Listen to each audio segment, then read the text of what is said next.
ಪಟ್ಟದಾಟಕ್ಕೆ ತಾತ್ಕಾಲಿಕವಾಗಿ ಬ್ರೇಕ್ ಬಿದ್ದಿದ್ರೂ ಕೂಡ ಉಪಮುಖ್ಯಮಂತ್ರಿ ಡಿಕೆ ಶಿವಕುಮಾರ್ ಅವರು ಸಿಎಂ ಆಗಬೇಕು ಅನ್ನೋ ಘೋಷಣೆ ಜೋರಾಗ್ತಾ ಇದೆ. ಅದರಲ್ಲೂ ಸಿಎಂ ತವರು ಜಿಲ್ಲೆಯಲ್ಲೇ ಡಿಕೆ ಪರ ಧ್ವನಿ. ಉಪಮುಖ್ಯಮಂತ್ರಿ ಡಿಕೆ ಶಿವಕುಮಾರ್ ಅವರ ಪರವಾಗಿ ಮುಸ್ಲಿಮರಿಂದ ನಮಾಜ್. ಡಿಕೆ ಸಿಎಂ ಆಗಬೇಕು ಅಂತ ಹೇಳಿ ಸಾಮೂಹಿಕವಾಗಿ ಪ್ರಾರ್ಥನೆಯನ್ನ ಸಲ್ಲಿಸಿದ್ದಾರೆ. ಹಜರತ್ ಸೈಯದ್ ಗುಮನ್ ಶಾ ಖಾದ್ರಿ ದರ್ಗಾದಲ್ಲಿ ನಮಾಜ್ ಮಾಡಿದ್ದಾರೆ. ಡಿಕೆ ಶಿವಕುಮಾರ್ ಅವರ ಫೋಟೋವನ್ನ ಹಿಡಿದು ಗಮನಿಸ್ತಾ ಇದ್ದೀರಿ. ಸಾಮೂಹಿಕವಾಗಿ ನಮಾಜ್ ಮಾಡೋ ಮೂಲಕ ಡಿಕೆ ಶಿವಕುಮಾರ್ ಅವರು ಸಿಎಂ ಆಗಬೇಕು ಅಂತ ಪ್ರಾರ್ಥನೆಯನ್ನ ಮಾಡಿದ್ದಾರೆ ಸಿಎಂ ಅವರ ತವರು ಜಿಲ್ಲೆಯಲ್ಲೇ.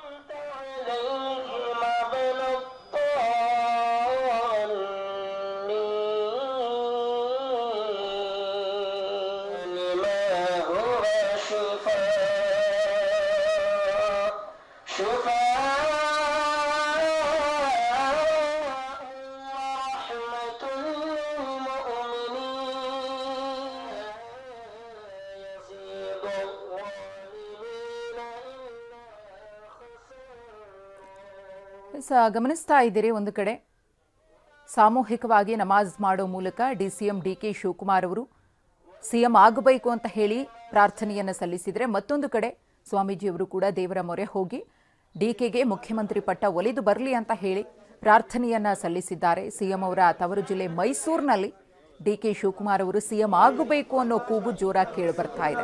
ಸದ್ಯಕ್ಕಂತೂ ನಿನ್ನೆ ಬ್ರೇಕ್ಫಾಸ್ಟ್ ಮೀಟಿಂಗ್ ಆದ್ಮೇಲೆ ಸಿಎಂ ಸಿದ್ದರಾಮಯ್ಯ ಮತ್ತು ಸಿಎಂ ಡಿಕೆ ಶಿವಕುಮಾರ್ ಅವರು ಒಟ್ಟಾಗಿ ಪ್ರೆಸ್ ಮೀಟ್ ಅನ್ನ ಮಾಡಿ ಒಗ್ಗಟ್ಟನ್ನ ಪ್ರದರ್ಶನ ಮಾಡಿ ಯಾವುದೇ ರೀತಿಯ ನಾಯಕತ್ವ ಬದಲಾವಣೆ ಇಲ್ಲ, ನಾವೆಲ್ಲರೂ ಕೂಡ ಒಟ್ಟಿಗೆ ಸರ್ಕಾರವನ್ನ ತೆಗೆದುಕೊಂಡು ಹೋಗ್ತೀವಿ ಅಂತ ಹೇಳಿ ಘೋಷಣೆಯನ್ನ ಮಾಡಿದ್ರು. ಇದರ ಬೆನ್ನಲ್ಲೇ ಮತ್ತೆ ಡಿಕೆ ಪರವಾಗಿ ಸಿಎಂ ಆಗಬೇಕು ಅನ್ನೋ ಕೂಗು ಮುನ್ನೆಲೆಗೆ ಬಂದಿದೆ.